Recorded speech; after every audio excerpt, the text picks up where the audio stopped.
تعالي اقول لك ازاي تعملي زبادو بزبادي صحيه 100%، وكمان هتلاقي نفسك ان انت مش بتشتري حاجه فيها مواد حافظه. بس لو اول مره تشوفيني يا ريت ما ننساش نشترك في القناه ونفعل الجرس. اول حاجه دي الزبادي اللي انا كنت عاملاها قبل كده ومنزلها لكم، وما كنتش عامله الزبادو في نفس اليوم بتاع اللي انا عملت فيه الزبادي. بصوا متماسكه ازاي وبجد حلوه جدا جدا. هنزل لكم اللينك بتاعها في صندوق الوصف او في اول كومنت. ولما جيت اعمل الزبادو بصوا زي ما هي متماسكه ازاي. اول حاجه بنجيب اي نوع فاكهه عندنا. انا المانجا دي كنت مخزناها من السنه اللي فاتت، وبعد كده حطيت معلقه واحده من كريم شانتيه. مش عايزين نحط كريم شانتيه ما نحطش. وبعد كده حطيت السكر، ممكن عادي ما نحطش السكر ونحط بداله عسل.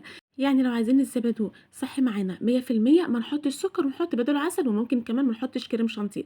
بعد كده هنجيب الزبادي دي 300 جرام. وطبعا لو هنحط زبادي من اللي احنا بنشتريها برضو عادي حطوا زي ما انتوا عايزين، بتكون 200 جرام. وبعد كده حطيت الحليب ده طبعا ساقع، وبعد كده بافرمه في الخلاط فرم كويس. طبعا احنا حاطين كوبايتين من الحليب او اللبن، وكمان معانا نقول منجايه كبيره، وواحده من الزبادي 300 جرام. دول عملوا لي 3 كوبايات كبار خالص من الزبادو. تمام، هو ده كده المعيار او المقدار اللي احنا عملناه.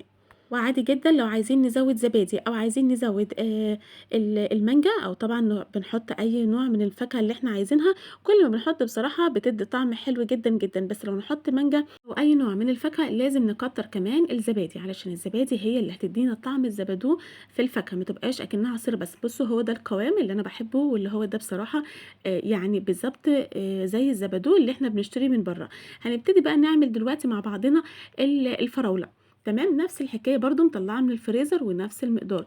بس بقى عايزه اقول لكم حاجه، ان انا ما حطيتش تلج خالص لا في الكوبايات ولا كمان في الخلاط وانا بفرم الفاكهه، علشان خاطر طبعا مش هينفع، لان هو اصلا الفاكهه كلها متلجه من الفريزر، فما كنتش محتاجه ان انا احط تلج. لكن لو الحاجه انتوا جايبينها فريش مش متلجه لازم طبعا نحط لها يعني كام قالب من التلج، اذا كان في الفرم واحنا بنفرم، او لو كنا بنعمله بنحط في الكوبايات.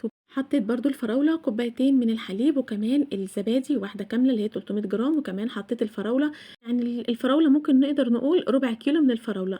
تمام، وطبعا السكر والكريم شانتيه برضو معلقتين من السكر، ممكن نحط بدلهم عسل. وكمان حطيت الكريم شانتيه معلقة، ممكن نزود براحتنا، ممكن معلقتين 3 4 زي ما احنا عايزين، وممكن ما نحطش من الأساس.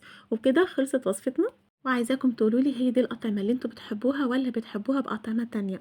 ونتقابل بقى ان شاء الله في وصفة جديدة في اكل بمزاج مع توتة. بس يا ريت ما ننساش نشترك في القناة ونفعل الجرس.